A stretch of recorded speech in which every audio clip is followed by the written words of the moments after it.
All right. On today's episode of Garage Talk, I got a big announcement. But the show's continuing. He's not leaving. Don't worry. It's not that announcement. We're going to go over the new F1 schedule and how it's irking some people. And we're going to look at the weekend of racing that's coming up here. All that and more right now.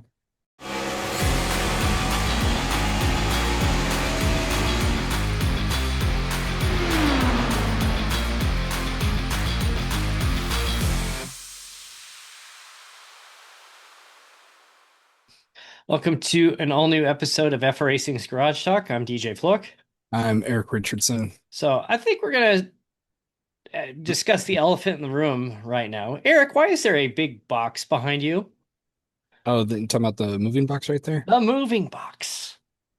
Yeah, it's fully official now. Been up in Michigan for a few years and heading on down to Orlando. Gonna be Florida man. Yep. Hopefully not. I do not want to make the news for that. Yeah, wrestle them gators. No, we'll actually be pretty close to a couple of our drivers, Tyler and Lucas. Yeah. So that's a fun time to meet up with him. Yeah, there you go. So I'm sporting the Talladega, Alabama shirt today that found this on Amazon. I was like, hey, that's kind of cool. So I don't know who made this or whatever, but I'm like, that looks cool. It's got like this kind of retro, like 80s throwback look to it. So Yeah, for sure. shout out to whoever did that on Amazon. But yes, you are packing up and leaving. So the next and this is our last episode. We're gonna have a week off for summer break, probably a week off. Maybe we could make Yeah, it well, two. might be two, just depends how, 'cause we are taking a few days to get down there, just break it up. So So I'll get in Tuesday night pretty much. So that's part of the reason why we're off. You're on vacation. I am getting, yes, I it's just the timing of it just I didn't ideally like I like if I disappear for a week, Eric can pick up and Eric's like, I'm moving. I'm like, oh. So I was talking a couple of the drivers post race. We did a race of the new Gen 4 car tonight, and they're like, Mom and Dad are gone. Let the chaos begin. So I I said, whoever said that, I started laughing. That's yeah, fun. yeah, so Talk will be hiding in the background just to make sure things don't get out of hand. I don't, they won't. That'll be good. They'll be fine. I actually before I signed off, I go, no, you guys behave next week. So IRP, not really upset that I'm missing IRP. It's kind of a fun drive in that truck. I got this like really wide, flat turn, and you can really, if you get your entrance right and you time that exit, you can really just fly coming out of two and out of four. And um, yeah, it's like I said, I'm not too terribly upset I'm missing it, but I will be out this week, and then following week we'll be debuting Bottom Split. Yeah, it's fun getting that up and going and getting some drivers into it.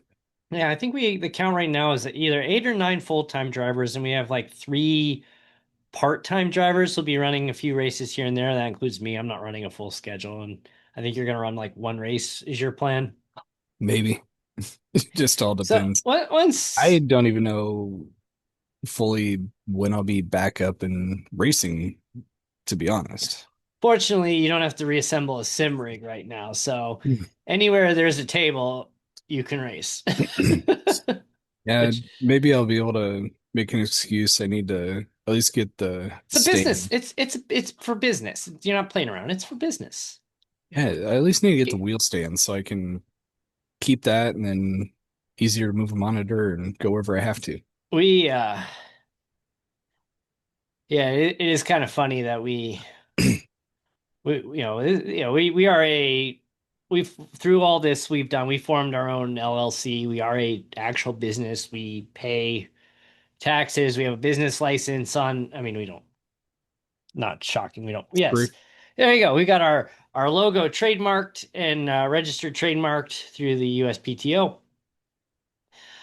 So yes, we have turned a business into essentially playing video games and just doing this and some social media stuff. So while I think our wives think we're just goofing around, but we are, but it's a business. Got work stuff to do. Yep. When we got our first I'll never forget this. The first time we got any kind of like affiliate payout for anything, I forget what it was, but um when we forgot that first affiliate money, I went back to my parents and I said, "Hey, remember how you told me as a kid I'd never be able to make any money playing video games and you can't make a career out of playing video games? Well, I am proving you wrong." Well, we got to figure out something here in 2 days. When this airs, I will officially not have a job, so Yes, gotta pay the bills. got to pay the bills. So, yep, Erik will be looking as soon as he gets down there. Um, so we're gonna keep this one kind of short because Erik has to get back to packing. And Doing the important things though. We got to do this before packing, right? yeah, of course, you're probably getting cussed at in the back, just like I'm being cussed at because my kids are still not in bed right now, but it's summertime, so whatever. Um, Formula One released their 2026 schedule, What are they and doing? and under the claim of, they're trying to make the track travel between the tracks a little more efficient. They got their whole net zero 2030 pledge that they moved Monaco into June. Makes sense. And Pair up with the other European yeah, races. sure, fair. But they decided that they're going to have the Canadian Grand Prix uh, during the Indy 500. And Literally during. during, like, it'll be in the last, probably, I don't know, third of the race will be the start of the Canadian Grand Prix. 'Cause Indy usually starts like 12:30, 12:45. Some years it's been noon. Yeah, depend if rain. But Some years it's been 4:30. and the other thing too is the Barcelona race is Le Mans weekend. And I mean, I guess Canadian Grand Prix is this weekend as well, so it's Le Mans weekend as well. But it's like you're battling two of the biggest.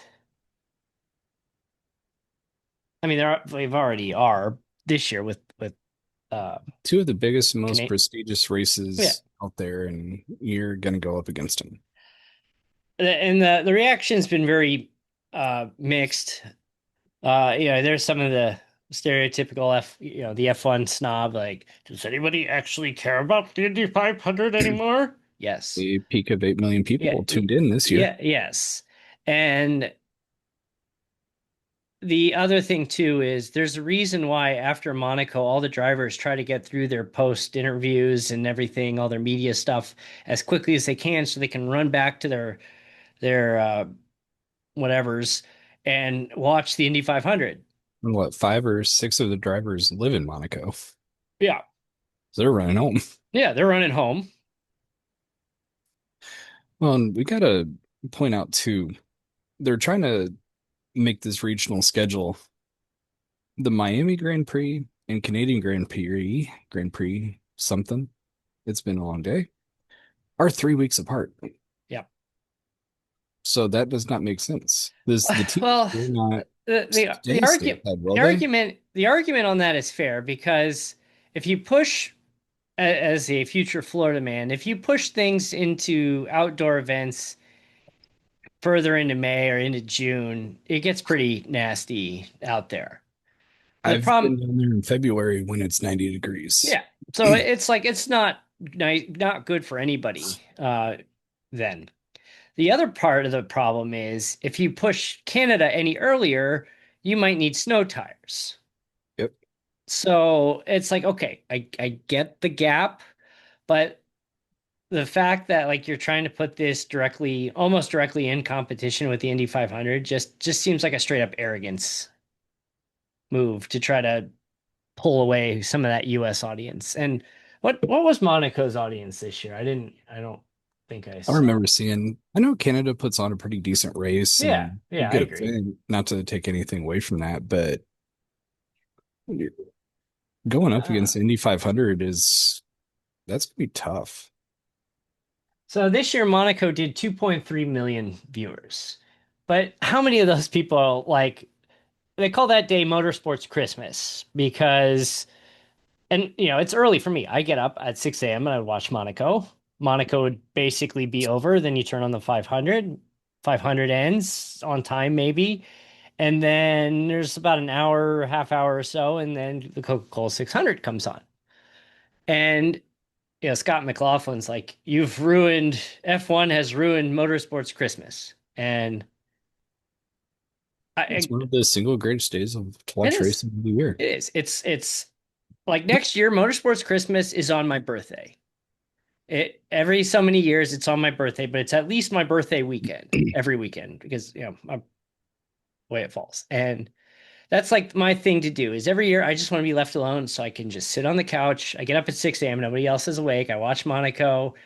And then people start waking up in the house. I watch Indy. You go away. Don't you dare touch that TV.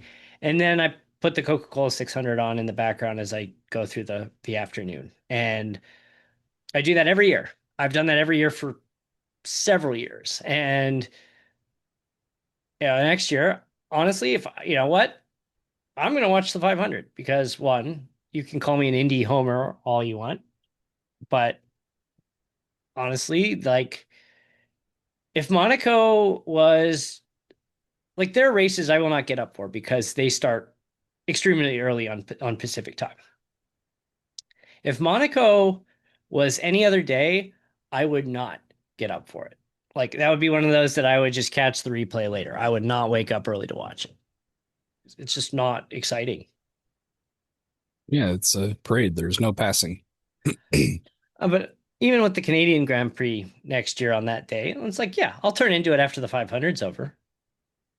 Yeah, once the 500 ends, if it's still running, I'll catch the last few laps. Yeah.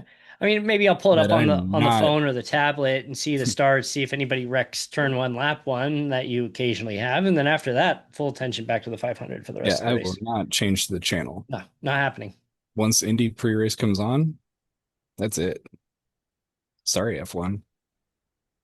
I mean, it's just like Liberty Media, U.S. company, they're trying to dig into the U.S. market further. They're trying to take advantage. It's the reason why they have three races in the U.S. They're trying to get that U.S. television audience, the U.S. sponsorship dollars out of it. They want that U.S. audience, but it's not. I don't think this is going to go very well. No, it's gonna be really fun to see the ratings I mean, what they'll be have the okay. comparison. Like when they do like the average, the first half it'll be low, but then people kind of tune into the end of it. But overall, it's not what you want. I just don't see this going well for them. I don't care. Yeah, it'll be interesting to follow along and see if they make any adjustments or push the start time by 30 minutes or I mean, if they did that, if if you it could you if could it, if start it at starts on three time, o'clock yeah, if you because that push it race is to going to be done by 4:30. yeah, So you got plenty of daylight. It'd be just fine. So only need you 90 minutes for a typical yeah, you F1 don't need race. long. And if Indy starts on time, to have weather delays 3 years in a row would be unheard of. 2 years in a row I mean, we is don't crazy. we've been saying we live in unprecedented times since well, what are we at? Like year I don't know, where are we at? Year 24, year 25 of unprecedented times for Yeah, pretty much. I mean, it's always something. Yeah, I'd say that's yeah, right. It's like, can we just go back to things were boring? It's I I would be submit a proposal. Start your race at 3. It's going to line up a little bit better, and you're going to get a better audience. I agree. I agree with you. If you could find a way to do 3:30, you're golden. You're going to get a massive audience because you have the gap to the Coke 600, so people are going to tune in, Yeah, as long as there's not a rain delay and at Indy, yeah. you will snag a casual viewer. If you're overlapping, it's going to be hard.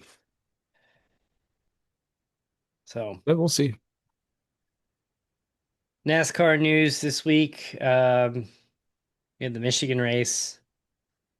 The race itself was pretty decent, and then the end kind of fell flat at the end.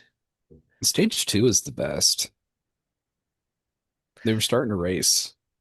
Then stage three just turned into fuel mileage. It was good until Hocevar's tire went down. That was kind of the end of it for me. I was like, ah. Yeah, I was hoping to see him win. So we talked last week, like, are we going to see Hocevar win a race this season? Yeah. We knew he was about 4 laps short, though. Denny Hamlin had really nice words for him post race, and he's like, I give him crap every week, pretty much every week on my podcast. But like, as far as like raw talent goes, he's a top driver in the series, and it's like once he learns to harness that just a little bit and decide instead of always being aggressive, picking his points to be aggressive, he's like, you have 5 or 6 elite drivers in the series at any given time, and he 100% has the ability to be a top 5 driver in the series. And I do agree. Mhm. He has a lot of raw talent. He gets on people's nerves. A lot of drivers have done that.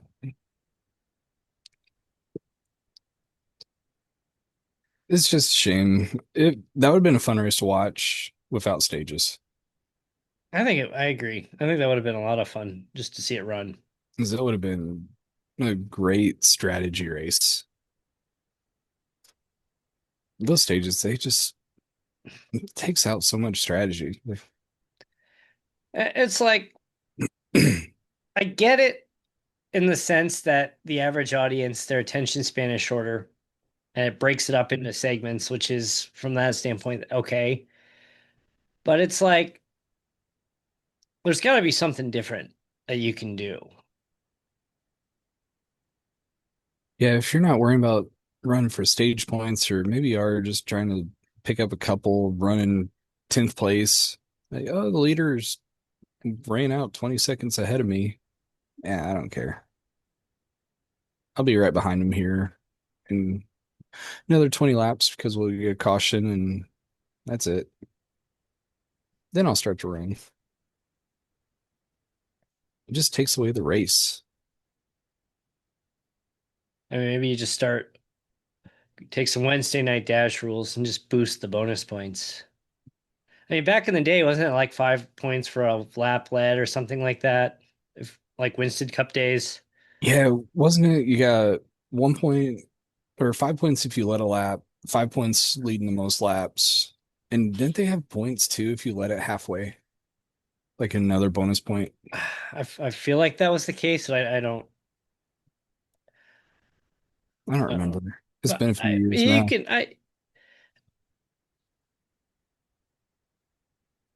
You got to amp up the racing somehow.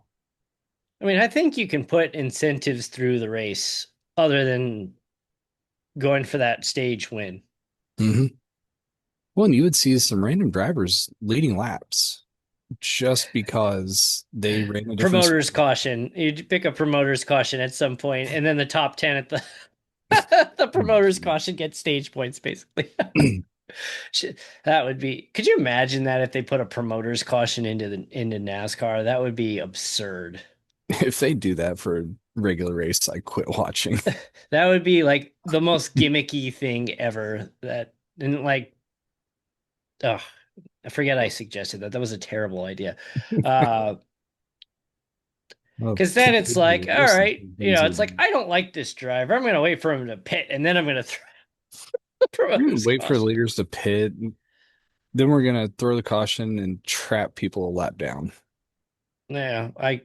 Well, and even if they weren't intending on doing that, I mean, I guess. Well, I was about to say, I guess the promoter could like pre-pick the caution lap before the race and put it in like an envelope and then open the envelope. But then we're gonna turn into the NBA draft lottery and everybody like, ah, it was rigged. It was rigged. How did Dallas get the number one pick? The How did LeBron team end that up in has a zero Cleveland? point zero 0.02 chance wins the lottery. Yeah. I mean, it's the lottery. It Patrick is. Ewing ends up in New York. Yeah, it's that was actually the um the start of the draft lottery conspiracy was people accused the NBA of rigging it, and that the envelope with the Knicks was slightly bent. So when they went to pick the random envelope for who was going to get the first pick, they knew which one was the Knicks because it had a bend in the envelope, and so they picked that one.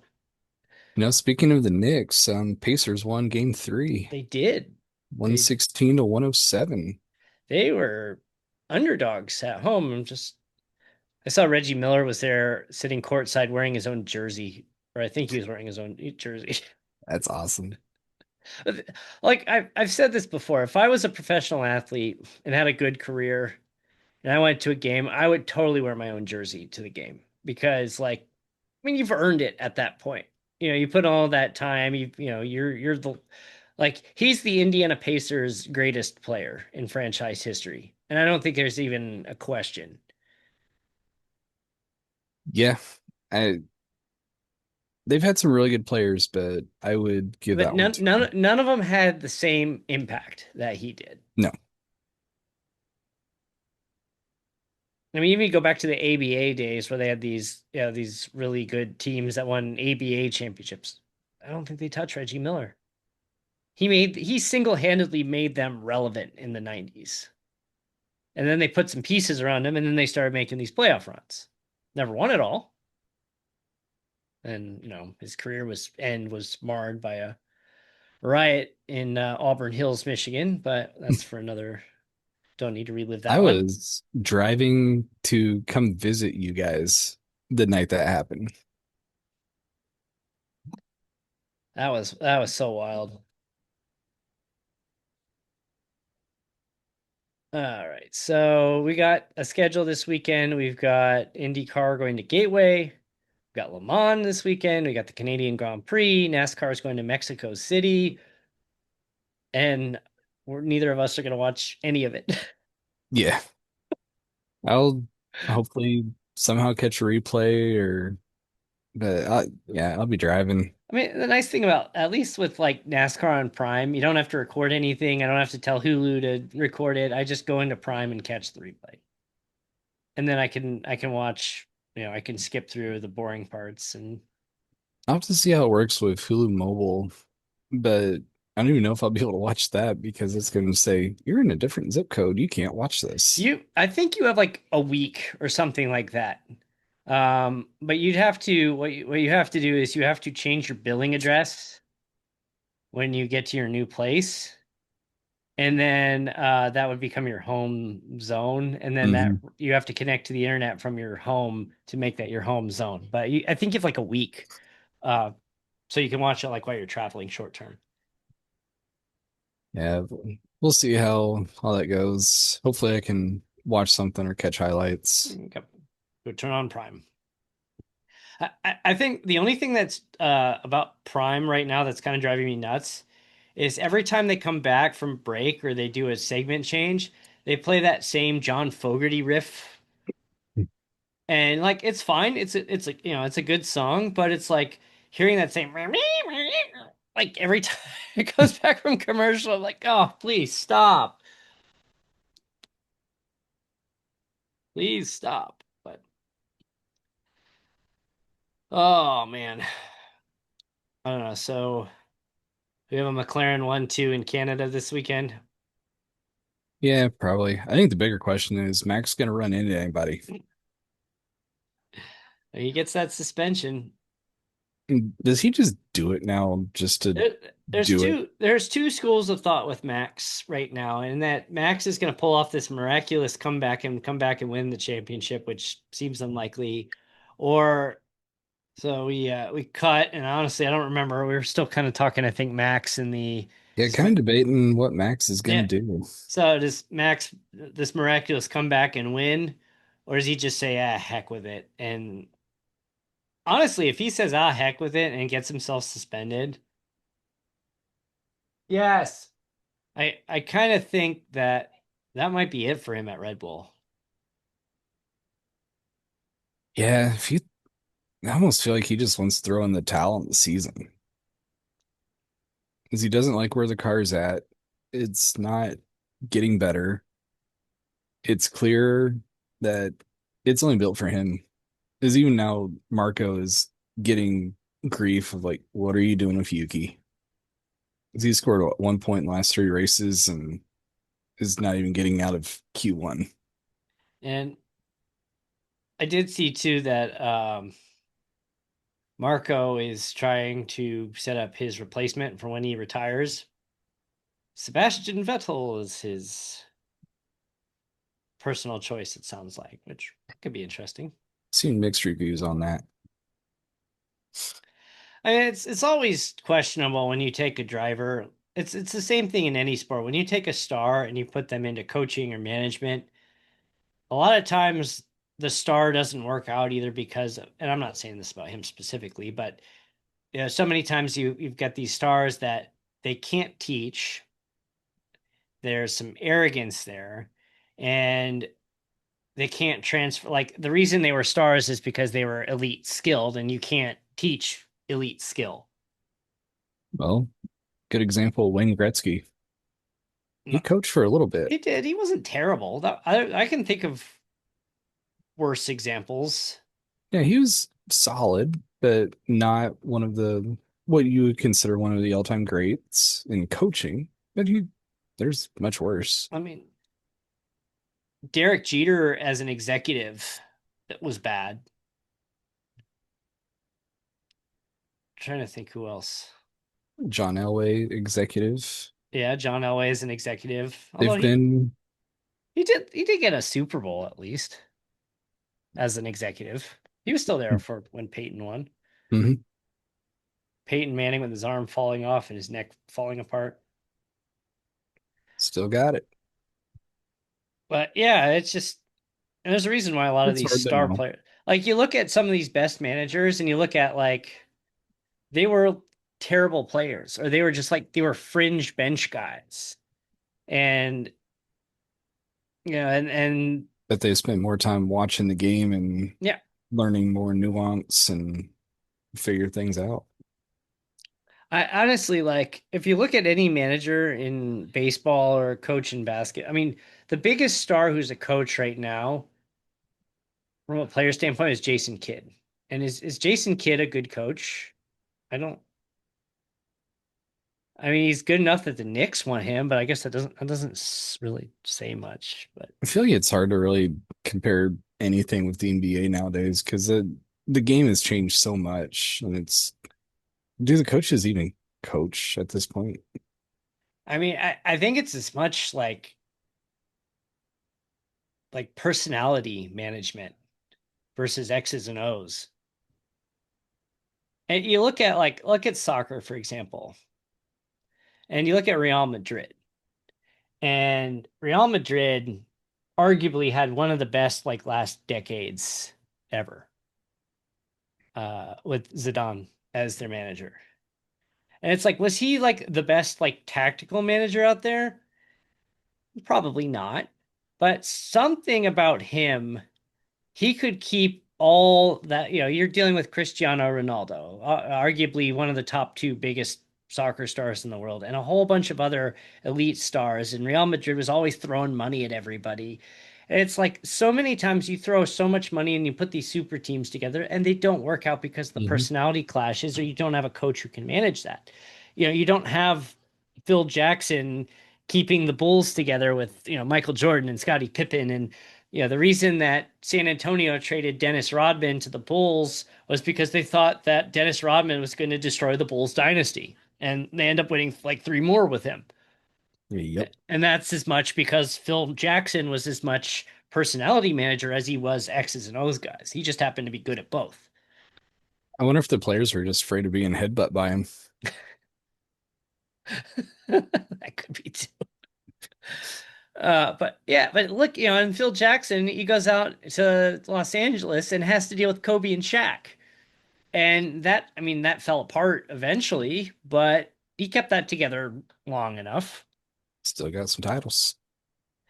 It's just, it's as much like your elite coaches are elite personality managers first and X's and O's second. And I think that Mhm. applies in pretty much any team environment.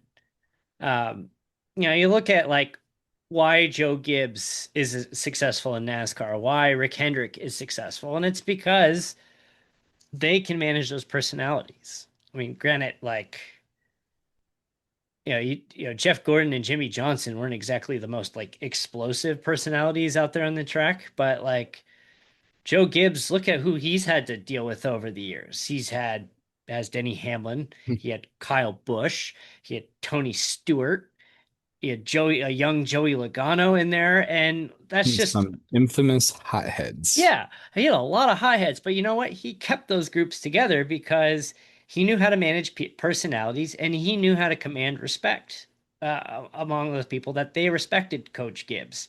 And You know, there's championships on the wall.